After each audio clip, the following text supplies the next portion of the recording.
Alright y'all, R. Kelly broke the oath and most people don't know why. R. Kelly got his start by performing with a group called MGM. They released the single Why You Wanna Play Me, which got them notarized by Natalie Cole. When they performed on the television show Big Break, they was offered a record deal for Tab Dash Records.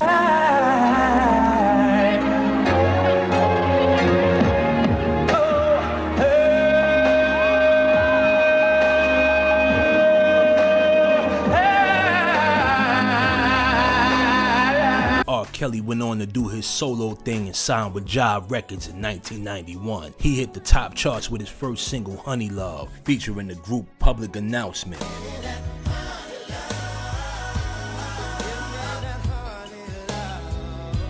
After the record company saw that R. Kelly was bringing in money, they let him have his way. R. Kelly would then go on to sign famous acts like Aaliyah.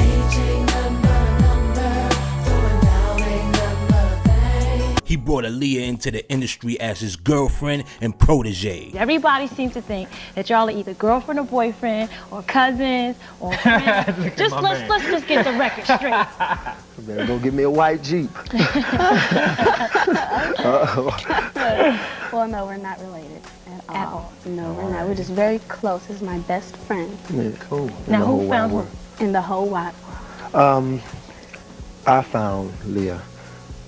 As a matter of fact, Barry Hankerson, my manager, who's her uncle, told me to go up to Detroit and hear her sing.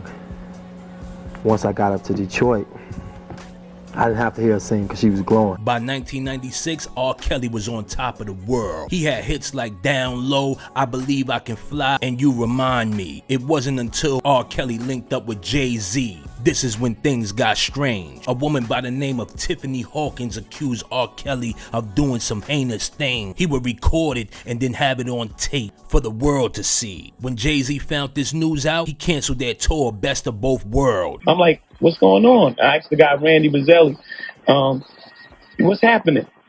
And I look through the thing and I see him in the front of the stage, but I can't hear what he's saying. I thought he was going for the lights move again. My lights is messed up again, I thought he was going for that move again. I didn't know he said something as ridiculous as someone in the crowd is pointing the gun at him. That's Madison Square Garden. That's a world class. I mean, they're tough in the garden. You can't do what you want in the garden. Yeah. It's tough. It's tough.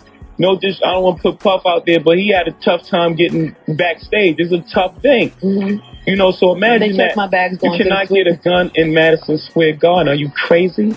R. Kelly was furious and decided to retaliate by countersuing. When they met up again, Jay-Z's homeboy Ty pepper sprayed R. Kelly in the face. Come back, then R. Kelly people's running in there like, yo, they just sprayed him with the gun and it's a big issue.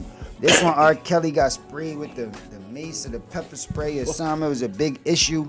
By 2008, R. Kelly was acquitted on all charges. The higher-ups let him go because he got down. It wasn't until 2018 when Oprah and Gayle King decided to bring up R. Kelly's old case. They would do a documentary called Surviving R. Kelly. But at this time, R. Kelly blamed that the higher-ups wanted his catalog. His music at the time would be worth $7 billion. Good afternoon, Dre. I'm right here with D'Angelo Brister, R. Kelly's godson. You came in from Chicago in August for this trial, right? Yes, that's correct. I came in August 18th when the trial first started. Okay. Mr. Brister, explain to our viewers what you're feeling right now. Very shocked and surprised that the government has came about with these charges, and I'm very shocked about these accusers' stories being brought out to the light, and they finding him guilty of it off of he say, she say, when there's a whole lot of holes in each and every last one of their stories. Why are you saying this isn't true if this is what justice has served, so to speak? Tell us your side.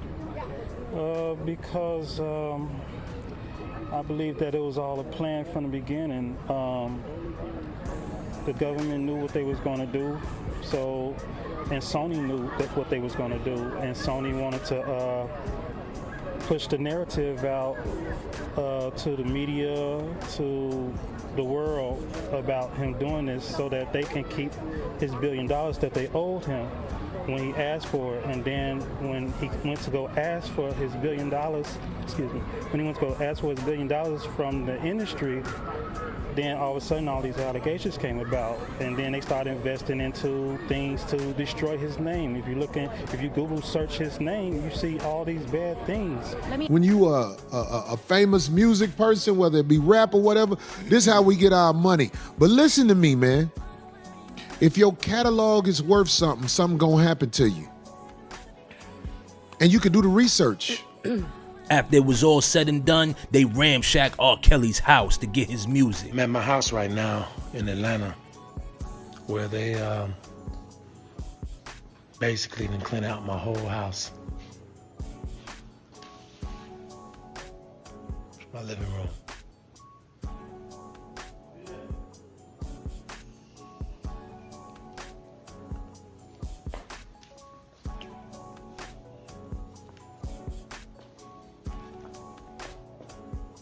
I want to thank all my fans for their support, and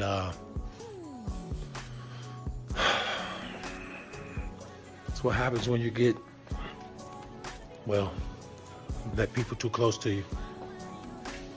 People you've known for 25, 30 years. This is what happens.